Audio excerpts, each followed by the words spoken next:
Hello friends, welcome back to the channel. If you are new here, my name is Sarah and I make videos about health and fitness and all of those things, endurance sports. So if that's something that you're into, you better go down there and hit the subscribe button and other such related buttons, because if you don't, I'm calling the Ninja Turtles.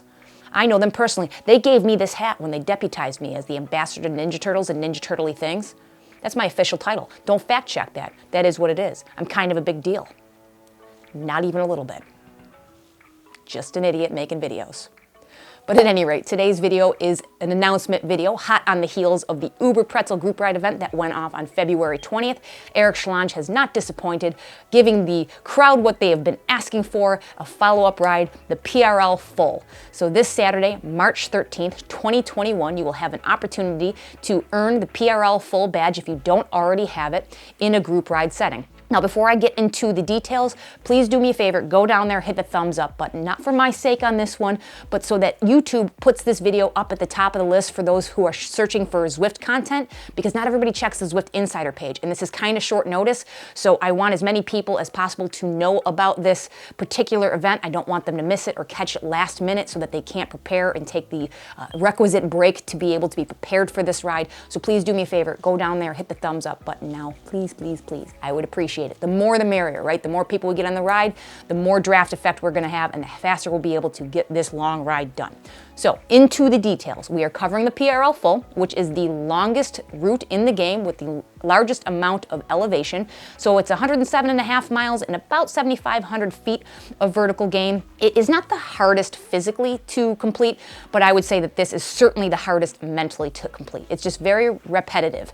It is 11 times up Box Hill and up that same Greater London loop. So it is very difficult to do on your own, just mentally. It's looking at the same things. Going up a climb 11 times is certainly difficult unto itself, but it's just that mental element that makes it a lot harder. And these group rides for this particular course never come around. They're very difficult to come by. So avail yourself of this opportunity now to be able to do it when you have this full group ride available. And just like the Uber Pretzel ride, we are going to have the full draft effect, which will be inordinately helpful for a ride of this magnitude. The Discord server will be available, all of the same fit and finish of the last ride. An important difference in this particular ride is due to some feedback from some folks still incurring some crashes at the beginning of the ride because it was so large due to graphics card, just inadequacies. What Eric has done is he's created multiple categories for this event. So they're not based on ability. So you can actually choose anyone that you want. It's not going to be based on your ability as a rider. What he's done is stagger them by 2 minutes to make smaller groups. And he's recommended that if you have a lower equipped system in terms of graphical equipment, so if you're on some kind of iPad or some kind of tablet, your phone, or a lower spec PC or Mac, he recommends you go to one of the less populated rides, probably the B or C. He anticipates the A filling up a little bit first. So just choose one of the lesser populated rides and it will help to kind of stabilize things for your system. I think that that was a great add-on because a number of people crashed out of the ride in the beginning, which was very disappointing. There is no late join for this event. The reason that there's no late join is so that people who join late don't think they're going to get the badge, because once you get past the beginning arch, you will not be eligible for the badge. So it kind of stinks for those people who might have been running a minute or two late. In my case, I incurred a bug that is kind of known but intermittent in Zwift that they haven't really nailed down in quite some time now, where Zwift just drops any recognition of your dongles. So dongles are a good word, by the way. But it drops any recognition of your Bluetooth or ANT Plus sensors, and it won't recover. So, I'm very familiar with Zwift. I'm very adept at any kind of troubleshooting. It would not recover those connections. I even checked on Trainer Road to make sure that it was picking up my sensors. It was not a system issue, it was a Zwift issue. And because it happened so close to the starting time that I had to actually restart, it didn't reboot in time for me to get back into the ride, and I had to do the whole thing solo, so that was fun. But in this case, if I join the A ride and for some reason I get bitten twice, that's just bad luck. I should play the lottery at that point.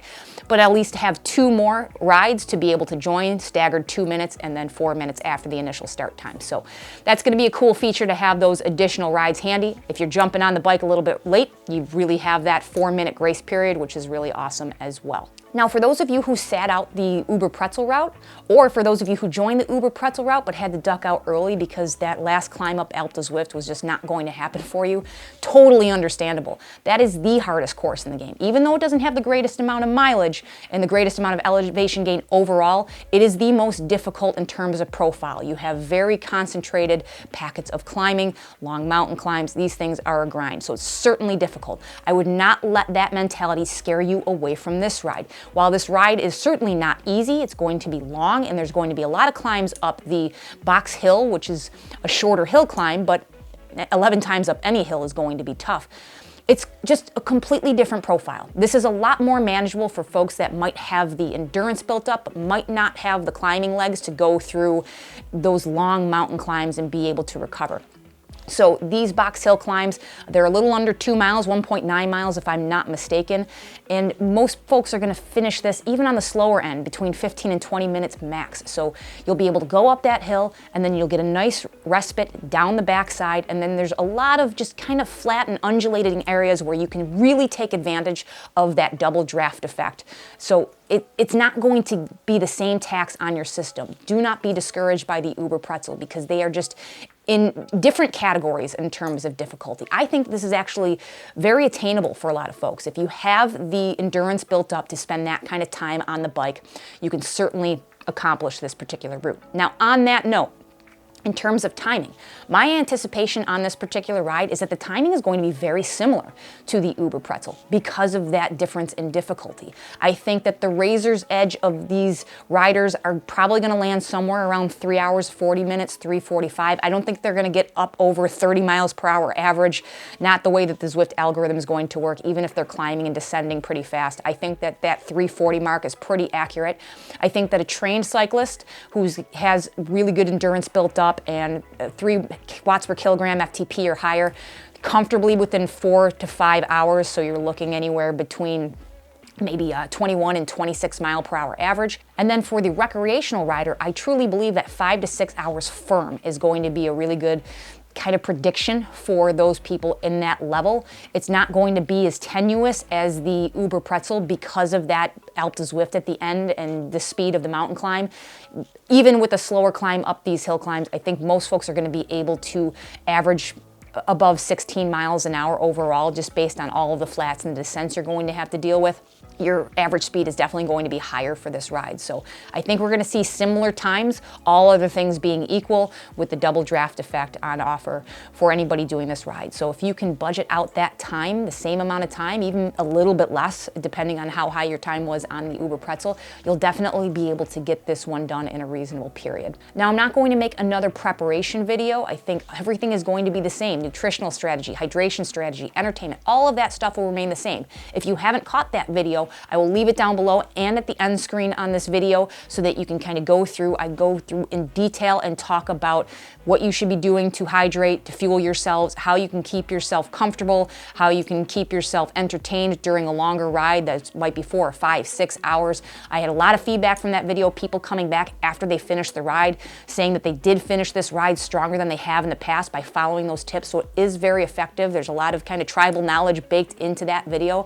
And if you want to rewatch that video, if you need a reminder of how to set yourself up for this weekend, by all means, I always appreciate the views, but I'm not going to make it again just for the sake of making a new video. I will link those down below. The only thing that I would change about that video is the strategy for any types of breaks. You'll have ample opportunity to take breaks throughout here if you need to. If you need to jump off the bike real quick, use the restroom, grab a new fresh water bottle, grab some new fueling. You can strategize. Maybe you might pick somewhere at the midpoint, or if you're really starting to kind of waffle a little bit towards the end, you'll have opportunities on these descents. They're not going to be as long as the mountain descent in Watopia for the Uber Pretzel route, but you'll certainly have a couple of minutes to jump off real quick and do what you need to do, get back on, whatever, stretch.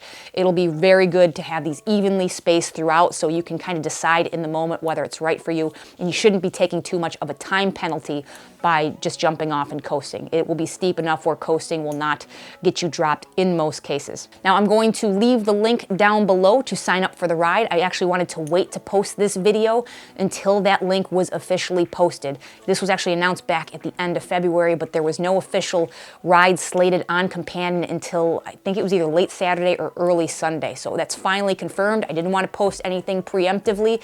It's there now. You can click the link down below. You can sign up for your spot, either category A, B, or C. Make that decision based on your equipment and what you think you can do in terms of timing. I'm intending to join the ride myself, again, as long as there's no emergency situation at work and I don't, for some reason, drop my connections 3 times in a row. I will be there. I hope to see a lot of you folks out there as well. I recommend that everybody does a 100-mile challenge at some point, both indoors and outdoors, and this is a great time to do it. You'll be able to get that route badge if you don't have it already. You'll be able to get the Century badge if you don't have it already, and you will be able to get that Century kit, again, if you don't have that one already. Really an awesome opportunity. This has never happened to my knowledge. I don't know if it will happen again, so avail yourself of this opportunity. Hopefully those of you in the European time zones, I know this is a little bit later in the afternoon for you, but I hope that you guys join us as well. Let me know if you have any comments, questions, or concerns down below. Again, please hit that thumbs up button so more people can know about this ride and YouTube can help us out with that. Subscribe if you haven't already. I'll list 2 more Zwift videos up over here somewhere. And as always, I will catch you in the next one. See ya.